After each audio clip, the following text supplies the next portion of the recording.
Assalamu alaikum wa alaikum assalam. Assalamu alaikum wa alaikum assalam. அருமையானவர்களே, துல்காஅதா மாதத்தின் முதல் நாளில் முதல் ஜும்மாவில் நாம் அமர்ந்திருக்கிறோம். அல்லாஹ் புனிதமாக்கி இருக்கிற 4 மாதங்களில் ஒன்று இந்த துல்காஅதா மாதம். ஹஜ்ஜுடைய அமல்களுக்கான நாட்கள் ஆரம்பிப்பதும் இந்த மாதத்தில் இருந்துதான். ஹஜ் பயணம் மேற்கொள்கிற புனித பயனாளிகள் பயண அறிவிப்பை சொந்த பந்தம், அண்டை அயலார், உறவுகள், நட்புகள், மஹல்லாவாசிகள் என அனைவர்களிடமும் சொல்லி முடித்து பயணம் மேற்கொள்ள துவங்குகிற மாதமும் இந்த துல்காஅதா மாதம்தான்.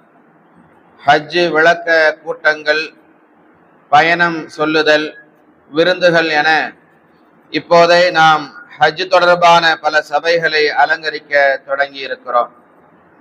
இந்த சபைகளை கடக்கிற போதோ அல்லது அவைகளில் அமர்கிற போதோ, புனித பயனாளிகளை சந்திக்கிற வாய்ப்பு கிடைக்கிற போதோ மறக்காமல் அல்லாஹ்விடம் நாம் வைக்க வேண்டிய முக்கிய வேண்டுகோளில் ஒன்று, அல்லாஹ்வே, எனக்கும் என் மனைவி மக்களுக்கும் என் குடும்பத்தார்களுக்கும் ஹஜ்ஜை நசீபாக்குவாயாக. உன்னுடைய உயர்தர ஆலயத்தை தரிசிக்கும் வாய்ப்பை இந்த எளியோனுக்கும், இந்த எளியோனின் மனைவி மக்களுக்கும், இந்த எளியோனின் குடும்பத்தார்களுக்கும் வழங்கி கௌரவிப்பாயாக என்று மனமுருகி நம்முடைய ஆசையை வெளிப்படுத்த வேண்டும். அல்லாஹ் நம் அனைவருக்கும் ஹஜ் செய்கிற நசீபை வழங்குவானாக. ஆமீன். அருமையானவர்களே, மனித சமூகம் படைக்கப்பட்டதன் அடிப்படை நோக்கம் குறித்து குர்ஆனில் 2 வசனங்களில் அல்லாஹு தஆலா பேசுகிறான். ஒன்றாவது, அஃபஹஸிப்தும் அன்னமா ஹலக்னாக்கும் அபஸா, நாம் உங்களை வீணாக படைத்துள்ளோம் என்று எண்ணிக்கொண்டீர்களா? வ அன்னக்கும் இலைனா லா துர்ஜஊன், நம்மிடம் நீங்கள் திரும்ப கொண்டு வரப்படவே மாட்டீர்கள் என்று எண்ணிக்கொண்டீர்களா என்று குர்ஆனினுடைய 23வது அத்தியாயம் 115வது வசனத்தில் அல்லாஹு தஆலா கேட்கிறார். அடுத்து, வமா ஹலக்துல் ஜின்ன வல் இன்ஸ இல்லா லியஅபுதூன், நான் ஜின்களையும் மனிதர்களையும் எனக்கு அடிபணிந்து வணங்குவதற்காகவே அன்றி வேறு எதற்காகவும் படைக்கவில்லை என்பதாக குர்ஆனினுடைய 51வது அத்தியாயம் 56வது வசனத்தில் அல்லாஹு தஆலா சொல்கிறார்.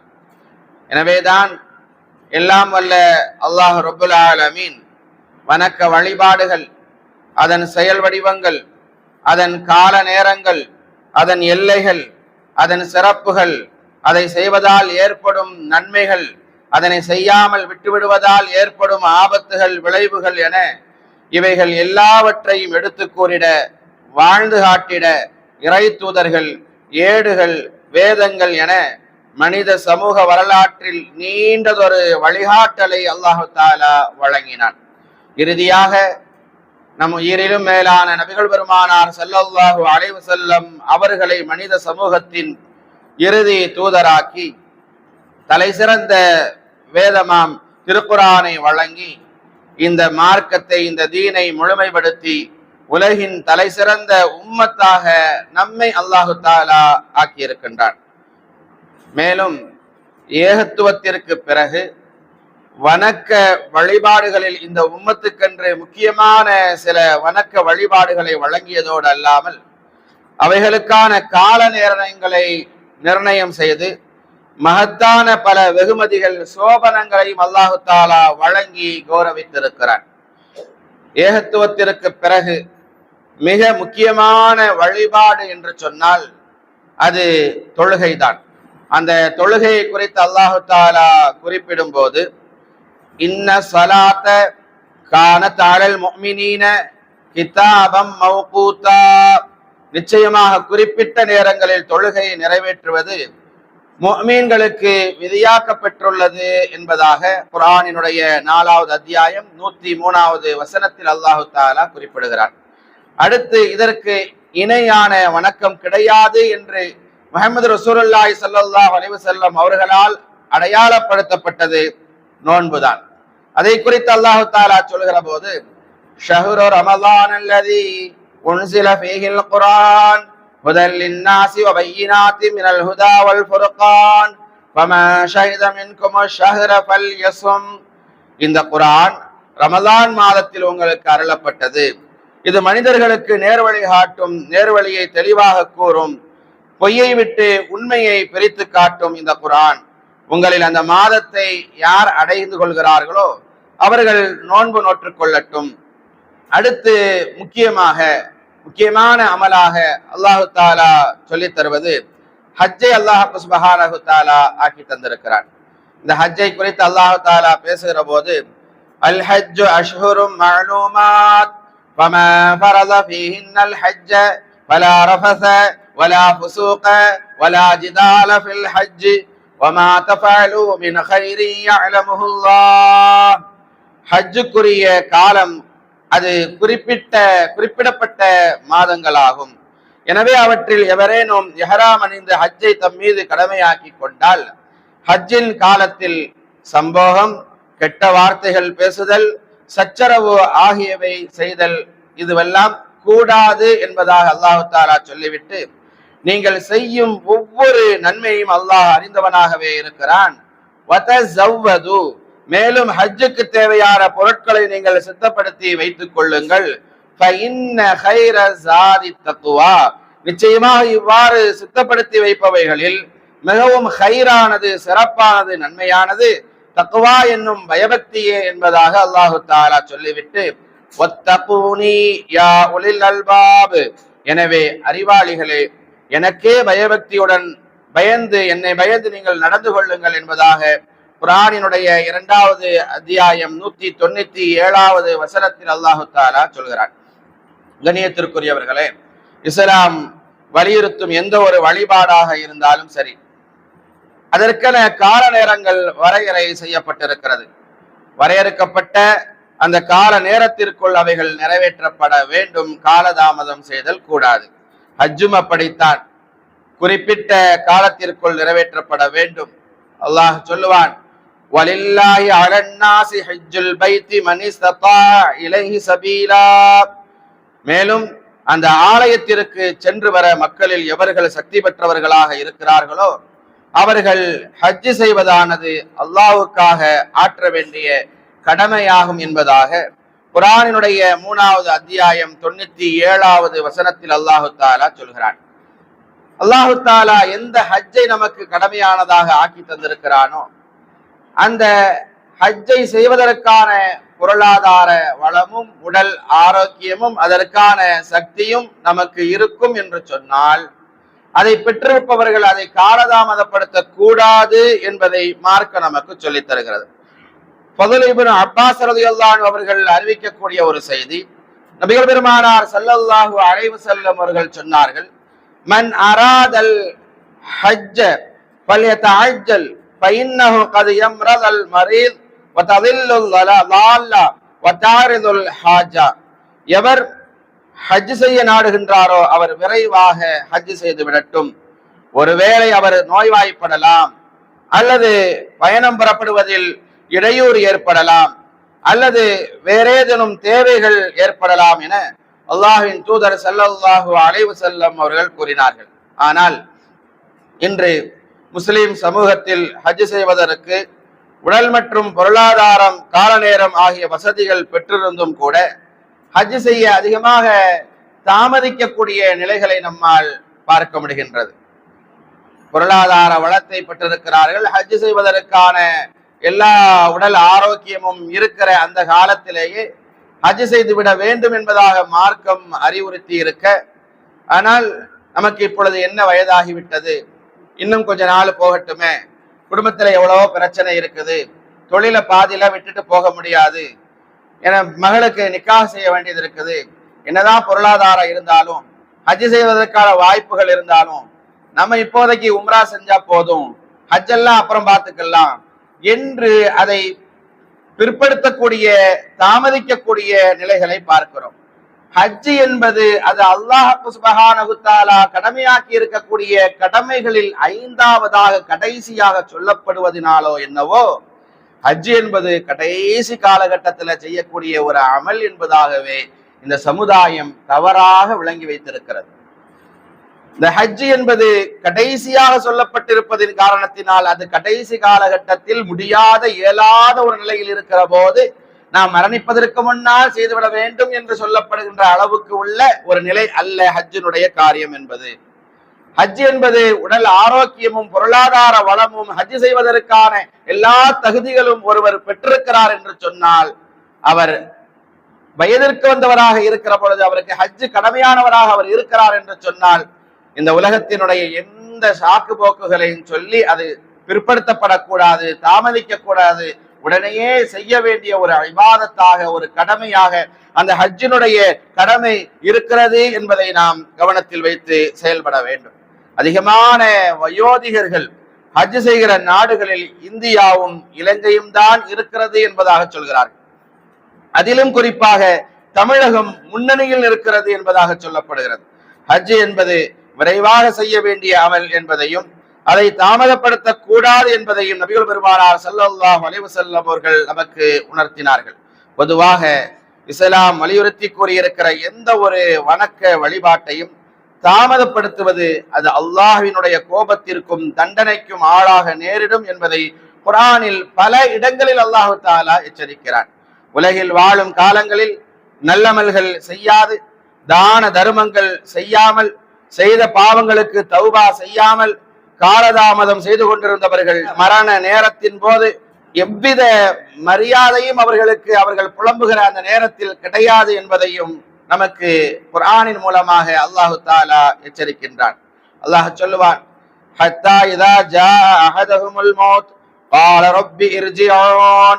அல்லாஹ் கூறுகிறான், இறுதியில் அந்த மரணத்தினுடைய நேரத்தில் அவர்களில் எவருக்கேனும் மரணம் வந்துவிடுமானால் அந்த நேரத்தில் அவர்கள் சொல்லுவார்கள், எங்கள் இறைவா, நான் விட்டு வந்துள்ள உலகுக்கு என்னை திரும்ப அனுப்புவாயாக. லஅல்லி அஅமலு சாலிஹன் ஃபீமா தரக்து கல்லா இன்னஹா கலிமத்துஹு காயிலுஹா. அங்கு சென்று நான் மீண்டும் திரும்ப அந்த உலகத்திற்கு சென்று நற்செயல்கள் புரிந்து வருகிறேன் என்று கூறுவான். அப்போது இவ்வாறு ஒருபோதும் நடக்காது, இது அவன் பிதற்றிக் கொண்டிருக்கும் வெற்று வார்த்தைகள் தான் என்று கூறப்படும் என்பதாக குர்ஆனினுடைய 23வது அத்தியாயம் 99வது வசனத்தில் அல்லாஹ் தஆலா சொல்கிறார். وَأَنْفِقُوا مِمَّا رَزَقْنَاكُمْ مِنْ قَبْلِ أَنْ يَأْتِيَ أَحَدَكُمُ الْمَوْتُ فَيَقُولَ رَبِّي لَوْلَا أَخَّرْتَنِي إِلَى أَجَلٍ قَرِيبٍ فَأَصَدَّقَ وَأَكُن مِنَ الصَّالِحِينَ. உங்களில் எவருக்கேனும் மரண நேரம் வருவதற்கு முன்பதாக நாம் உங்களுக்கு வழங்கியவற்றில் இருந்து நீங்கள் செலவு செய்யுங்கள். உங்களில் ஒருவருக்கு மரண நேரம் வந்துவிட்டாலோ அந்த நேரத்துல அந்த மனுஷன் சொல்லுவான், فَيَقُولَ رَبِّي لَوْلَا أَخَّرْتَنِي إِلَى أَجَلٍ قَرِيبٍ فَأَصَدَّقَ وَأَكُن مِنَ الصَّالِحِينَ.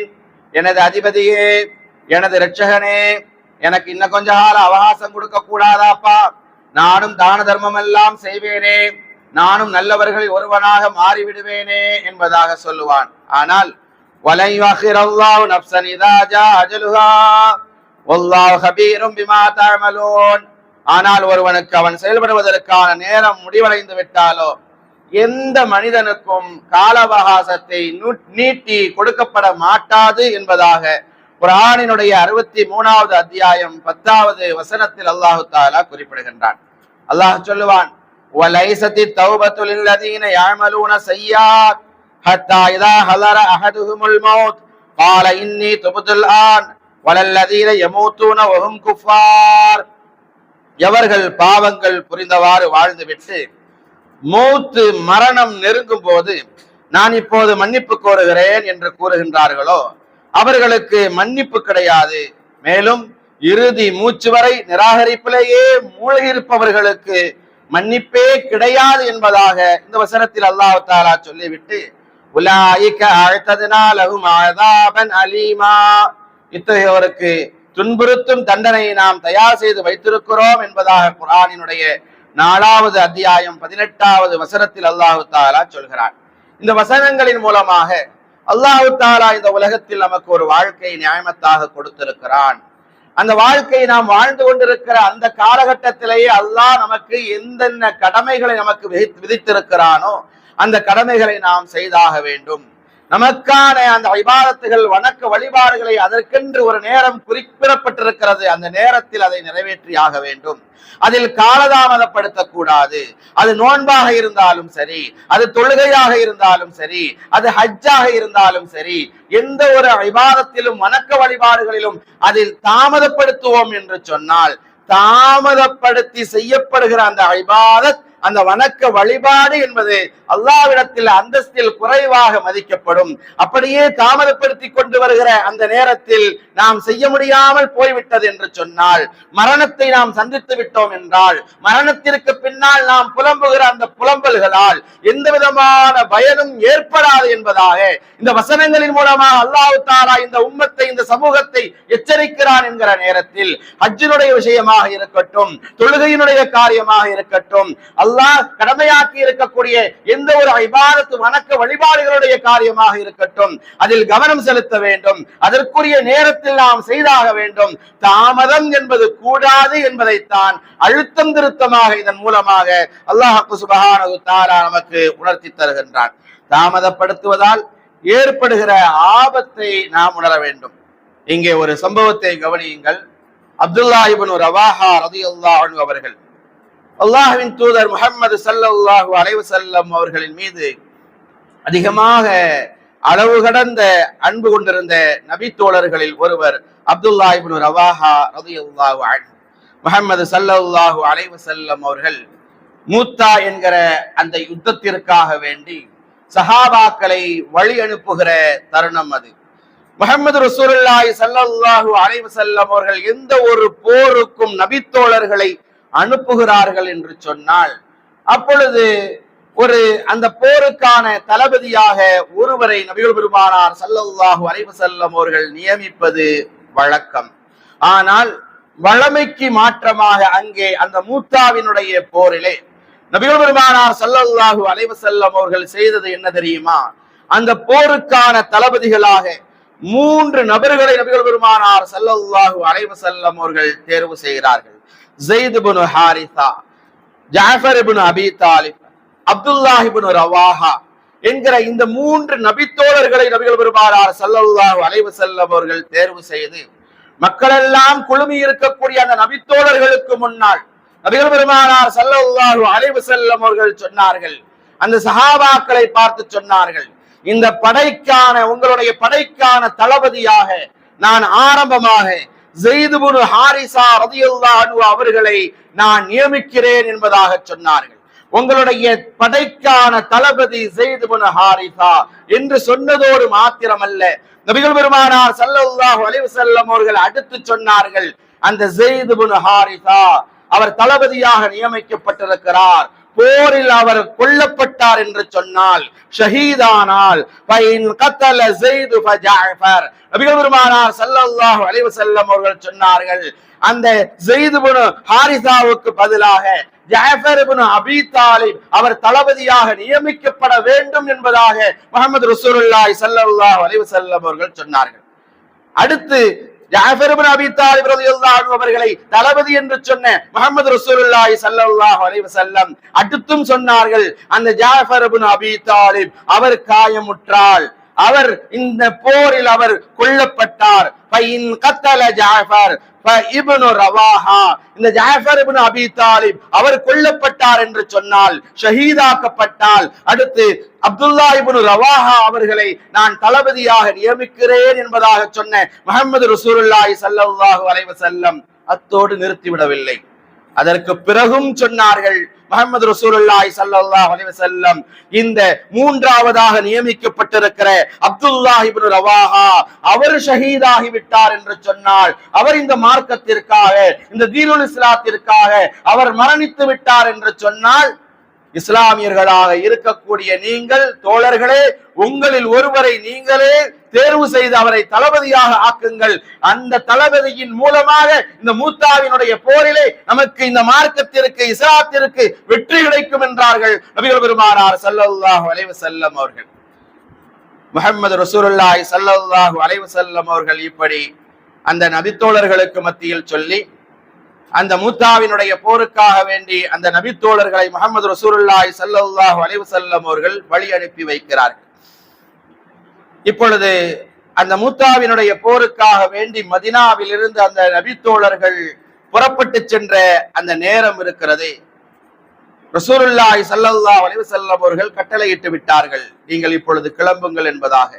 ரசூல் கட்டளையிட்டது வியாழக்கிழமை நேரம், மாலை நேரத்தில். மறுநாள் ஜும்மாவினுடைய தினம்.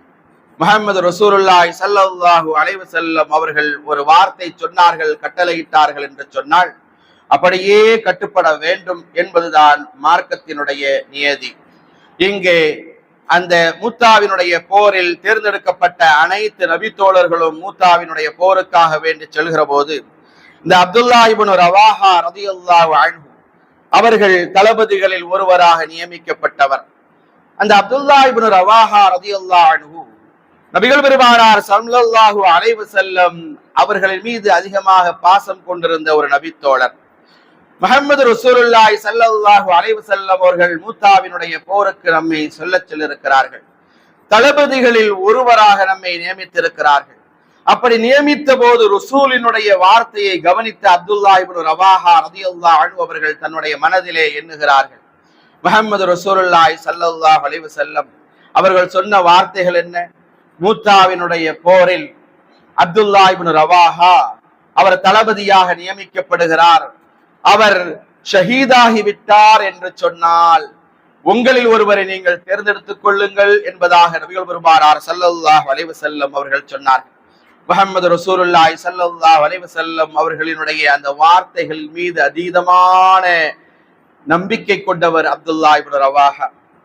முஹம்மது ரசூலுல்லாஹி ஸல்லல்லாஹு அலைஹி வஸல்லம் எப்பொழுது இந்த போரிலே அவர் ஷஹீதாகி விட்டார் என்பதாக சொன்னார்களோ அப்பொழுதே இந்த மூத்தாவினுடைய போரில் நாம் ஷஹீதாக போகிறோம் என்பது அது உறுதியாகிவிட்டது என்பதை தீர்க்கமாக அவர் நம்பினார். அப்படியானால் இன்று வியாழன் மாலையாக இருக்கிறது, நம்மிடத்தில் அதிவேக குதிரை இருக்கிறது, மறுநாள் வெள்ளிக்கிழமை ஜும்மாவினுடைய தினமாக இருக்கிறது. முஹம்மது ரசூலுல்லாஹி ஸல்லல்லாஹு அலைஹி வஸல்லம் அவர்கள் மீது அதிகமாக பாசம் வைத்திருந்த அந்த அப்துல்லாஹ் இப்னு ரவாஹா அவர் நாம் நாளைய தினம் ஏன் இங்கே தங்கிவிட்டு அந்த ஜும்மாவில் நம்முடைய வாழ்நாளினுடைய கடைசி ஜும்மாவாக இந்த ஜும்மா இருக்கிறது என்கிற போது முஹம்மது ரசூலுல்லாஹி ஸல்லல்லாஹு அலைஹி வஸல்லம் அவர்களுக்கு பின்னால் நின்று தொழுவது என்பது எவ்வளவு பாக்கியமானது. முஹம்மது ரசூலுல்லாஹி ஸல்லல்லாஹு அலைஹி வஸல்லம் அவர்களை பார்ப்பது என்பது எவ்வளவு பாக்கியமானது. இந்த உலகத்தில் முஹம்மது ரசூலுல்லாஹி ஸல்லல்லாஹு அலைஹி வஸல்லம் அவர்கள் ஹுத்பாவினுடைய பிரசங்கத்தை நிகழ்த்துகிறார்கள் என்று சொன்னால் அந்த ஹுத்பா பிரசங்கத்தை அமர்ந்து செவிமடுப்பது, கேட்பது என்பது எவ்வளவு பாக்கியமானது. ரசூலுல்லாஹி ஸல்லல்லாஹு அலைஹி வஸல்லம் அவர்கள் அந்த மஸ்ஜித் நபவி பள்ளிவாசலிலே தொழுகை நடத்துகிறார்கள் இமாமாக நின்று. அந்த இமாம் முஹம்மது ரசூலுல்லாஹி ஸல்லல்லாஹு அலைஹி வஸல்லம் அவர்களுக்கு பின்னால் நின்று தொழுவது என்பது எவ்வளவு பாக்கியமானது. முஹம்மது ரசூலுல்லாஹி ஸல்லல்லாஹு அலைஹி வஸல்லம் அவர்கள் மீது அதீதமான பாசம் கொண்டிருந்த அந்த அப்துல்லா இப்னு ரவாஹா ரலியல்லாஹு அன்ஹு இந்த போரிலே, மூத்தாவினுடைய போரிலே எப்பொழுது நபிகள் பெருமானார் ஸல்லல்லாஹு அலைஹி வஸல்லம் அவர்கள் நீங்கள் ஷஹீதானால் என்பதாக சொல்லிவிட்டார்களோ அப்படியானால் இந்த மூத்தாவினுடைய போரில் நாம் ஷஹீதாக போகிறோம். அப்படியானால் நம் வாழ்க்கையினுடைய கடைசி ஜும்மாவாக இந்த ஜும்மா இருக்க போகிறது. நம்முடைய வாழ்நாளினுடைய கடைசி ஜும்மாவாக இந்த ஜும்மா இருக்கும் என்று சொன்னால் அந்த ஜும்மாவை, அந்த ஹுத்பா பிரசங்கத்தை, நபிகள் பெருமானார் ஸல்லல்லாஹு அலைஹி வஸல்லம் அவர்களுடைய பிரசங்கத்தை நாம் கேட்க வேண்டுமே. அந்த முஹம்மது ரசூலுல்லாஹி ஸல்லல்லாஹு அலைஹி வஸல்லம் அவர்களுக்கு பின்னால் நின்று தொழுகிற கடைசி ஜும்மாவாக நம் வாழ்நாளினுடைய அந்த ஜும்மா இருக்க வேண்டுமே என்கிற ஆர்வத்தின் காரணத்தினால் எல்லோரும் வியாழக்கிழமை மாலை அந்த மூத்தாவினுடைய போருக்காக வேண்டி அந்த படை போருக்கு செல்லக்கூடியவர்கள் எல்லாம், அந்த படையை சார்ந்தவர்கள் எல்லாம் சென்று விட்டதற்கு பிறகும் கூட நான் தாமதமாக வருகிறேன் என்று சொல்லி காலதாமதப்படுத்தினார் அப்துல்லா இப்னு ரவாஹா. மறுநாள் ஜும்மாவினுடைய தினம் வருகிறது, பாங்கு சொல்லப்படுகிறது. நபிகள் பெருமானார் ஸல்லல்லாஹு அலைஹி வஸல்லம் அவர்கள் ஹுத்பாவினுடைய பிரசங்கத்தை நிகழ்த்துகிறார்கள். முஹம்மது ரசூலுல்லாஹி ஸல்லல்லாஹு அலைஹி வஸல்லம் அவர்களுடைய கடைசி ஜும்மாவினுடைய ஹுத்பா பிரசங்கத்தை நம் வாழ்நாளில் நாம் கேட்க இருக்கிறோம் என்கிற ஆர்வத்தோடு வந்த அந்த அப்துல்லா இப்னு ரவாஹா ரலியல்லாஹு அன்ஹு முஹம்மது ரசூலுல்லாஹி ஸல்லல்லாஹு அலைஹி வஸல்லம் அவர்கள் அவரை போருக்கு போக சொல்லி இருக்கிறார்கள். ஆனால் அதையும் மீறி அவர் முஹம்மது ரசூலுல்லாஹி ஸல்லல்லாஹு அலைஹி வஸல்லம் அவர்கள் மீது இருந்த அந்த அன்பின் காரணத்தினால், இதன் மூலமாக அந்த நன்மையை நாம் அடைந்து கொள்ள வேண்டும் என்கிற அந்த எண்ணத்தின் காரணத்தினால் அந்த கூட்டத்தில் ஒருவராக ரசூலினுடைய கண்ணில் நாம் பட்டுவிடக் கூடாது என்கிற எண்ணத்தோடு ஒரு ஓரத்தில் வந்து அமர்ந்திருக்கிறார் அந்த அப்துல்லா இப்னு ரவாஹா. முஹம்மது ரசூலுல்லாஹி ஸல்லல்லாஹு அலைஹி வஸல்லம் அவர்கள் குத்பாவினுடைய பிரசங்கத்தை முடித்தார்கள். ஜும்மாவினுடைய தொழுகையை தொழுது முடித்தார்கள். முடித்ததற்கு பிறகு இப்பொழுது வெளியே செல்லுகிற நேரம் பார்க்கிறார்கள். எந்த அப்துல்லா இப்னு ரவாஹா ரலியல்லாஹு அன்ஹு அவர்களை நபிகள் பெருமானார் ஸல்லல்லாஹு அலைஹி வஸல்லம் அவர்கள் போருக்கு செல்ல சொல்லியிருந்தார்களோ அந்த அப்துல்லா இப்னு ரவாஹா இங்கே மதீனாவில் நின்று கொண்டிருக்கிறார்.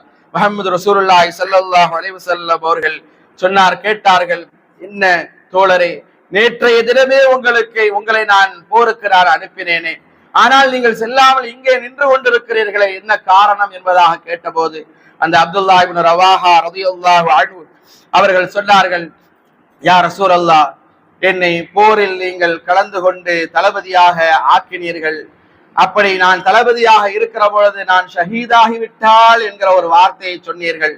அப்பொழுதே எனக்கு அது முடிவு நிச்சயமாகிவிட்டது, இந்த போரில் மூத்தாவில் நான் ஷஹீதாகி விடுவேன் என்பது.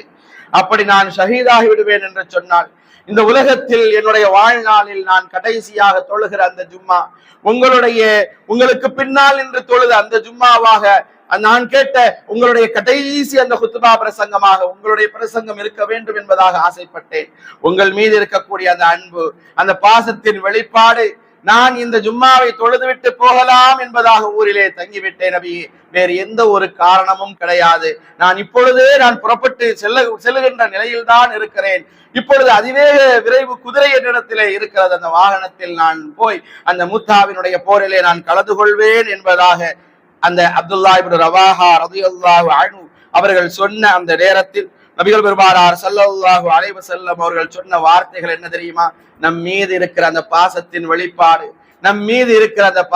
வெளிப்பாடு, அப்துல்லா இப்னு ரவாஹா இப்படி நடந்து கொண்டார், ஜும்மாவில் கலந்து விட்டு போக வேண்டும் என்பதாக காத்திருந்தார், நல்ல காரியம் தானே என்றெல்லாம் ரசூலுல்லாஹி ஸல்லல்லாஹு அலைஹி வஸல்லம் அவர்கள் சொல்லவில்லை.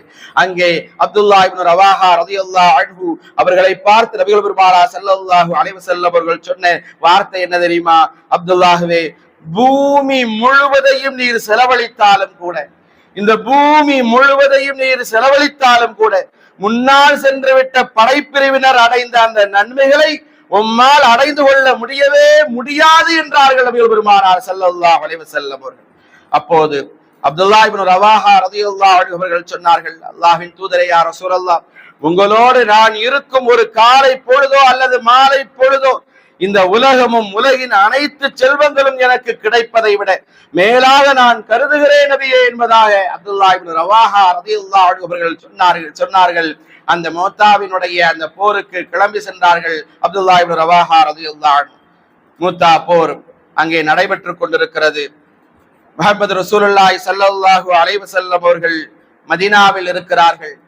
அந்த மூத்தாவினுடைய போர் நடந்து கொண்டிருக்கிற போது முஹம்மது ரசூலுல்லாஹி ஸல்லல்லாஹு அலைஹி வஸல்லம் அவர்கள் மதீனாவில் இருந்து கொண்டு அந்த மூத்தாவின் போர் எப்படி நடந்து கொண்டிருக்கிறது என்பதை தன்னுடைய கண்களால் பார்த்தார்கள் ரசூலுல்லாஹி ஸல்லல்லாஹு அலைஹி வஸல்லம் அவர்களுக்கு எடுத்து காட்டப்பட்டது. சஹாபாக்கள் எல்லாம் சுற்றி அமர்ந்திருக்கிறார்கள். அந்த நபி தோழர்கள் அமர்ந்திருக்கிற அந்த சபையில் முஹம்மது ரசூலுல்லாஹி ஸல்லல்லாஹு அலைஹி வஸல்லம் அவர்கள் சொன்னார்கள், இப்பொழுது அங்கே போர் நடந்து கொண்டிருக்கிறது, மிக வீர தீரமாக நம்முடைய தோழர்கள் போரிட்டுக் கொண்டிருக்கிறார்கள் என்கிற செய்தி அந்த சஹாபாக்களுக்கு மத்தியிலே நபிகள் பெருமானார் ஸல்லல்லாஹு அலைஹி வஸல்லம் அவர்கள் சொன்னார்கள். சொல்லுகிற போது ரசூலுல்லாஹி ஸல்லல்லாஹு அலைஹி வஸல்லம் அவர்கள் சொன்னார்கள், இப்போது ஸைத் இப்னு ஹாரிஸா இஸ்லாமிய கொடியை கையிலே ஏந்தி பிடித்திருக்கிறார், வீர தீரமாக அவர் போரிட்டுக் கொண்டிருக்கிறார் என்று சொன்ன முஹம்மது ரசூலுல்லாஹி ஸல்லல்லாஹு அலைஹி வஸல்லம் ஒரு கட்டத்திலே சொன்னார்கள், கத்தல ஷஹீதா, ஸைத் இப்னு ஹாரிஸா அவர் கொல்லப்பட்டு விட்டார் என்பதாக. மூத்தாவினுடைய போர் அங்கே நடந்து பெற்றுக் கொண்டிருக்கிறது. மதீனாவில் இருந்து கொண்டிருக்கிற நபிகள் பெருமானார் ஸல்லல்லாஹு அலைஹி வஸல்லம் சஹாபாக்கள் எல்லாம் சூழ்ந்து அமர்ந்திருக்கிற அந்த சபையிலே இங்கிருந்தவாறே சொன்னார்கள் ரசூலுல்லாஹி ஸல்லல்லாஹு அலைஹி வஸல்லம், அவர் கொல்லப்பட்டு விட்டார், கத்தல ஷஹீதா, அவர் கொல்லப்பட்டு விட்டார் என்று நபிகள் பெருமானார் ஸல்லல்லாஹு அலைஹி வஸல்லம் அவர்கள் சொன்னார்கள். அதற்கு பிறகு ரசூலுல்லாஹி ஸல்லல்லாஹு அலைஹி வஸல்லம் அவர்கள் சொன்னார்கள், ஜாஃபர் இப்னு அபீ தாலிப் அவருடைய கையிலே கொடி கொடுக்கப்பட்டு விட்டது. அவர் கொடியை உயர்த்தி பிடித்திருக்கிறார், வீர தீரமாக போரிட்டுக் கொண்டிருக்கிறார் என்று சொல்லி வந்த நபிகள் பெருமானார் ஸல்லல்லாஹு அலைஹி வஸல்லம் அவர்கள் சொன்னார்கள், கத்தல ஷஹீதா, ஜாஃபர் இப்னு அபீ தாலிப் அவரும் கொல்லப்பட்டு விட்டார் என்பதாக நபிகள் பெருமானார் ஸல்லல்லாஹு அலைஹி வஸல்லம் அவர்கள் சொன்னார்கள். இதற்கு பிறகு நபிகள் பெருமானார் ஸல்லல்லாஹு அலைஹி வஸல்லம் அவர்கள் ஒன்றும் பேசாமல் மௌனமாகி விட்டார்கள். முஹம்மது ரசூலுல்லாஹி ஸல்லல்லாஹு அலைஹி வஸல்லம் அவர்கள் மௌனமாக இருந்ததை பார்த்த அந்த அன்சாரி தோழர்கள் எல்லாம் என்ன ஆயிற்று என்று தெரியவில்லையே போரிலே அப்துல்லாஹ் இப்னு ரவாஹா அவருடைய விஷயமாக நபிகள் பெருமானார் ஸல்லல்லாஹு அலைஹி வஸல்லம் அவர்கள் ஏதாவது அவரை வெறுக்கும்படியான வார்த்தைகளை சொல்லி விடுவார்களோ, உதிர்த்து விடுவார்களோ என்கிற எண்ணத்திலே அந்த அன்சாரி தோழர்களுடைய முகமெல்லாம் சோகத்தோடு முஹம்மது ரசூலுல்லாஹி ஸல்லல்லாஹு அலைஹி வஸல்லம் அவர்களுடைய முகத்தை நோக்கி ஆவலோடு பார்த்து நிற்கிறது.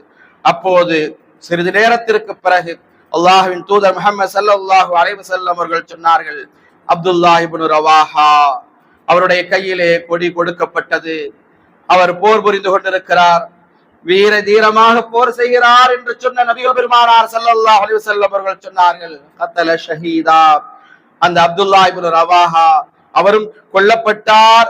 இப்போது அந்த போரினுடைய புனித ஆன்மாவும் தங்க கட்டில்களில் எடுத்து செல்லப்படுகிறது என்று சொன்ன முஹம்மது ரசூலுல்லாஹி ஸல்லல்லாஹு அலைஹி வஸல்லம் அவர்கள் அந்த நபித்தோழர்களிடத்தில் சொன்னார்கள், அந்த போரில் 3 தளபதிகளும் ஷஹீதாக்கப்பட்டு விட்டார்கள்.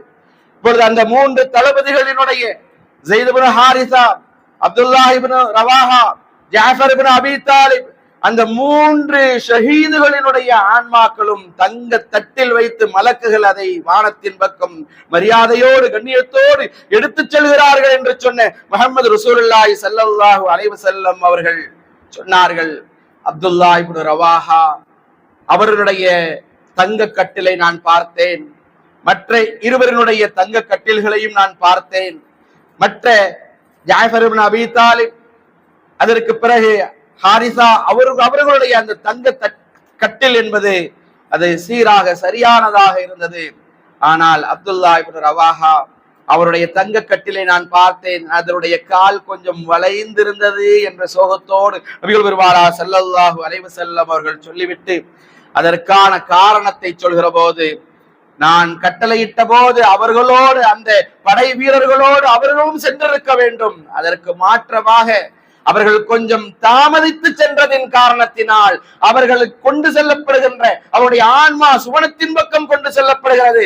அந்த கொண்டு செல்லப்படுகிற அந்த தங்க கட்டில் அதனுடைய கால் கொஞ்சம் வளைந்திருக்கிறது, அதில் குறைவு இருக்கிறது என்பதாக நபிகள் பெருமானார் ஸல்லல்லாஹு அலைஹி வஸல்லம் அவர்கள் சொன்னார்கள். என்று சொன்னால் நன்மையான காரியங்களை, இபாதத்தினுடைய விஷயங்களை, அது தொழுகையாக இருக்கட்டும், நோன்பாக இருக்கட்டும், ஹஜ்ஜாக இருக்கட்டும், நாம் செய்கிற தான தர்மங்களாக இருக்கட்டும், ஜக்காத்தாக இருக்கட்டும், எதுவாக இருந்தாலும் அதை நாம் காலதாமதப்படுத்தினால் அதற்கான அந்தஸ்து என்பது அது குறைவு என்பதை நாம் கவனத்தில் வைத்து செயல்பட வேண்டும். அருமையானவர்களே, இந்த அப்துல்லாஹ் இப்னு ரவாஹா ரலியல்லாஹு அன்ஹு அவர்கள் நபிகள் பெருமானார் ஸல்லல்லாஹு அலைஹி வஸல்லம் அவர்கள் மீது இருந்த அந்த அன்பின் வெளிப்பாடாக, அவர்கள் மீது இருந்த அந்த பாசத்தின் வெளிப்பாடாக நம்முடைய வாழ்நாளின் கடைசி ஜும்மா நபியினுடைய ஜும்மாவில் நாம் கலந்து கொள்ள வேண்டுமே என்பதுதான் அவர்களுடைய ஆர்வமாக, ஆசையாக இருந்தது. வேறு ஒண்ணும் இல்லை. சொல்ல போனால் இந்த அப்துல்லாஹ் இப்னு ரவாஹா ரலியல்லாஹு அன்ஹு அவர்களை குறித்து வரலாறு என்ன பேசுகிறது தெரியுமா? ஒரு தடவை நபிகள் பெருமானார் ஸல்லல்லாஹு அலைஹி வஸல்லம் அவர்கள் ஜும்மாவினுடைய குத்பா பேருரையை நிகழ்த்தி கொண்டிருக்கிற போது இந்த அப்துல்லாஹ் இப்னு ரவாஹா ரலியல்லாஹு அன்ஹு அவர்கள் அந்த பள்ளிவாசலுக்கு விரைந்து வந்து கொண்டிருக்கிறார்கள். அப்படிப்பட்ட தருணத்தில் பள்ளிவாசலை நெருங்கிக் கொண்டிருக்கிறார்கள். தெருவிலே வந்து கொண்டிருக்கக்கூடிய அந்த சமயத்திலேயே நபிகள் பெருமானார் ஸல்லல்லாஹு அலைஹி வஸல்லம் குத்பா பிரசங்கத்தினுடைய ஒரு வாசகமாக பொதுவாக சொன்னார்கள், இஜ்லிசு, மக்களே அமருங்கள் என்பதாக சொன்னார்கள். சாதாரணமாக நபிகள் பெருமானார் ஸல்லல்லாஹு அலைஹி வஸல்லம் பேசுகிற போது உதிர்த்த ஒரு வார்த்தை இஜ்லிசு, அமருங்கள் மக்களே என்பதாக சொன்னார்கள். அந்த வார்த்தை வேகமாக விரைந்து பள்ளிவாசலுக்கு வந்து கொண்டிருந்த அப்துல்லாஹ் இப்னு ரவாஹா ரலியல்லாஹு அன்ஹு அவர்களுடைய காதிலே விழுந்து விட்டது. உடனே அல்லாஹ்வினுடைய ரசூலுடைய ஆணை, உடனே நான் கட்டுப்படுவேன் என்பதாக சொல்லி அந்த அப்துல்லாஹ் இப்னு ரவாஹா ரலியல்லாஹு அன்ஹு அவர்கள் வருகிற அந்த வழியிலே, அந்த பாதையிலே, அந்த தெருவிலேயே கீழே உட்கார்ந்து விட்டார்கள்.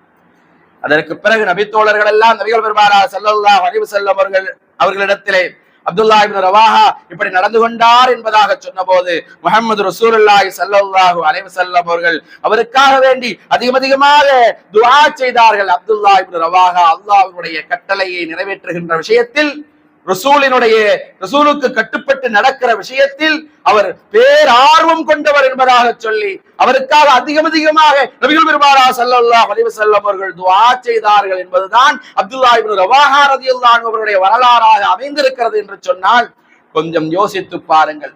ரசூலினுடைய வார்த்தைகளுக்கு அப்படியே கட்டுப்படக்கூடிய அப்துல்லா இப்னு ரவாஹா அவர்கள் ரசூலின் மீது இருக்கக்கூடிய பாசத்தின் காரணத்தினால் அவருடைய கட்டளைக்கு கொஞ்சம் தாமதித்தார்கள் என்பதற்காக அவர்களுக்கு ஏற்படுகிற அந்த நன்மைகளில் கூட கொஞ்சம் குறைவு இருக்கிறது என்று நபிகள் பெருமானார் ஸல்லல்லாஹு அலைஹி வஸல்லம் அவர்கள் சொன்னார்கள் என்று சொன்னால், எத்தனையோ அல்லாஹ்வினுடைய கட்டளையை, ரசூலினுடைய கட்டளையை நாம் மீறி கொண்டிருக்கிறோமே.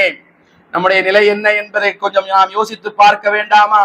அல்லாஹு தஆலா நமக்கு நியாமத்தாக அருட்கொடையாக ஒரே ஒரு வாழ்க்கையை தந்திருக்கிறான் என்கிற போது அந்த வாழ்க்கையில் நமக்கான வாய்ப்பாக தொழுகிற வாய்ப்பை நமக்கு தந்திருக்கிறார் என்று சொன்னால் அதற்குரிய நேரத்தில் நாம் தொழுதாக வேண்டும்.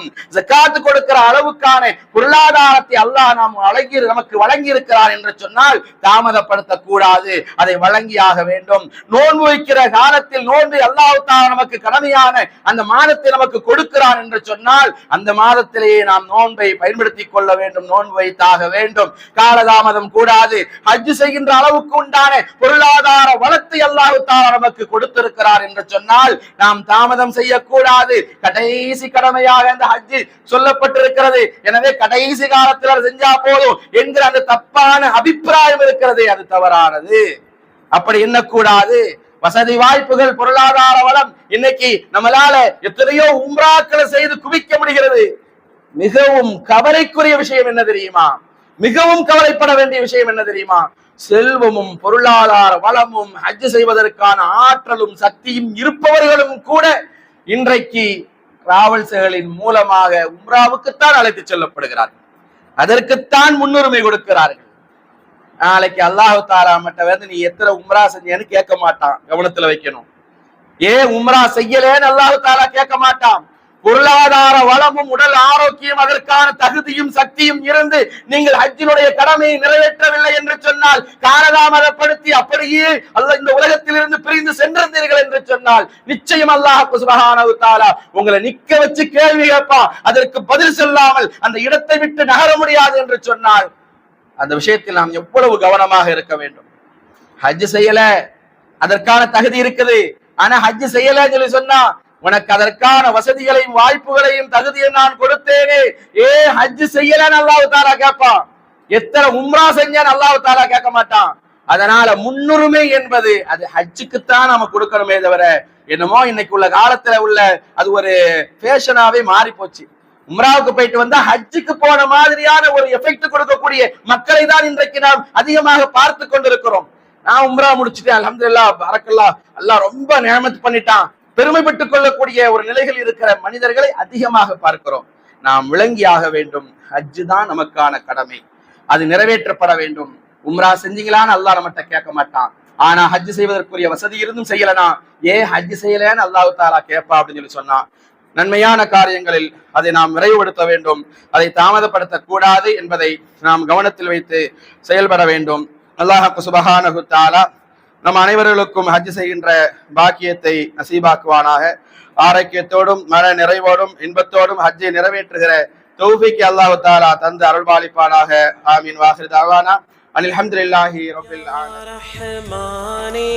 எங்களின் பாவம் நீங்கிடச் செய்வாயே.